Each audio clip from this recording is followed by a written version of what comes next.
नमस्कार दोस्तों, आज मैं बात करूंगा महान स्वतंत्रता सेनानी देशभक्त डॉक्टर रत्नप्पा कुम्हार जी के विषय में।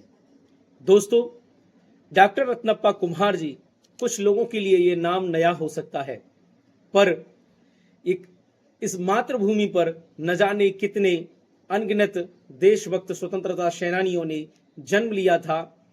उसी कड़ी में एक महाराष्ट्र में एक जिला पड़ता है कोल्हापुर। कोल्हापुर के पास में इचलकरंजी नगर है, जहां पर 15 सितंबर 1909 को एक कुम्हार परिवार में एक लाल का जन्म होता है, जिसका नाम रत्नप्पा कुम्हार था। रत्नप्पा कुम्हार जी बचपन से ही बड़े प्रतिभाशाली थे। उनका सामाजिक और राजनीतिक क्षेत्र में बहुत ज्यादा रुचि थी। जब वो अब युवा अवस्था में आए, तो जैसे ही युवा अवस्था में आए तो वो स्वतंत्रता की लड़ाई में कूद पड़े। उन्होंने अपनी अहम भूमिका इस स्वतंत्रता की लड़ाई में शुरू से ही लड़ी। उसके बाद उन्होंने माधवराव बागल व दिनकर राव देसाई जैसे अन्य सहयोगियों के साथ में अंग्रेजी शासकों को खिलाफ प्रजा परिषद बैनर तले समर्थन जुटाया था, जिसके चलते रत्नप्पा कुम्हार, माधवराव बागल व दिनकर देसाई और अन्य को कोल्हापुर राज्य द्वारा 8 जुलाई 1939 को गिरफ्तार कर लिया गया था। दोस्तों, उसके बाद उन पर आर्थिक जुर्माना भी लगाया गया था, जिसके बाद वो लगभग 6 वर्ष तक भूमिगत रहे। स्वतंत्रता आंदोलन में उनकी लंबी लड़ाई और उनकी देशभक्ति को देखकर उन्हें देशभक्त रत्नप्पा कुम्हार के नाम से भी उनको लोग संबोधित करते थे।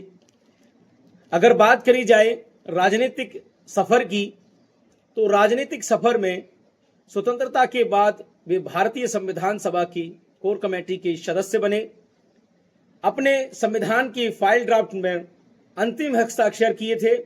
देश के संविधान को बनाने में आपका योगदान किसी भी स्तर से कम नहीं नापा जा सकता। कहा जाता है कि देश के संविधान में सामाजिक समरसता और भाईचारे के बीच बीज आपने बोए थे उस संविधान के पन्नों पर, वह उसके लिए आपको 1985 में पद्मश्री की उपाधि देकर सम्मानित किया गया था। आप 1952 में कोल्हापुर संसदीय सीट से सांसद चुने गए।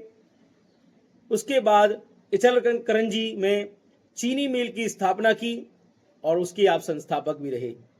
1962, 1967, 1972 और 1978 के महाराष्ट्र विधानसभा चुनाव में कांग्रेस की टिकट पर सिरोल विधानसभा चुनाव सीट से विधायक के रूप में आपने प्रतिनिधित्व किया। उन्होंने 1974 से 1978 तक महाराष्ट्र सरकार में खाद्य और नागरिक आपूर्ति राज्य मंत्री के रूप में भी नेतृत्व किया था। डॉक्टर रत्नप्पा कुम्हार जी, उनका निधन 89 वर्ष की उम्र में 23 दिसंबर 1998 की सुबह को वो हो गया था। और कोल्हापुर में देशभक्त रत्नप्पा कुम्हार कॉलेज ऑफ कॉमर्स कॉलेज का नाम रखा जाता है। वहीं महाराष्ट्र के कंपटीटिव जिले नागपुर में रामदास खोपे ने देशभक्त रत्नप्पा कुम्हार विद्यालय का भी निर्माण किया था और वह विद्यालय का नाम आपके ही नाम से रखा गया था। न जाने अनगिनत उनके कार्य इस समाज और देश हित में रहे हैं। उनके नाम से कई स्थानों का नाम भी रत्नप्पा कुम्हार नगर या भी मिलेंगे आपको। मैं उम्मीद करता हूं आपको ये जानकारी अच्छी लगी होगी और आशा करता हूं कि आप सब लोग इस जानकारी को ज़्यादा से ज़्यादा शेयर करेंगे, जिससे कि समाज के हर एक व्यक्ति तक इनकी साथ ही इनसे प्रेरणा ले सकें और इस प्रेरणा को अपने जीवन में उतार कर राष्ट्र के लिए वो कार्य करने की भावना उनके अंदर जागृत हो। इन्हीं शब्दों के साथ में जय रत्नप्पा, भारत माता की जय। जय श्री रामचंद्र विद्यार्थी।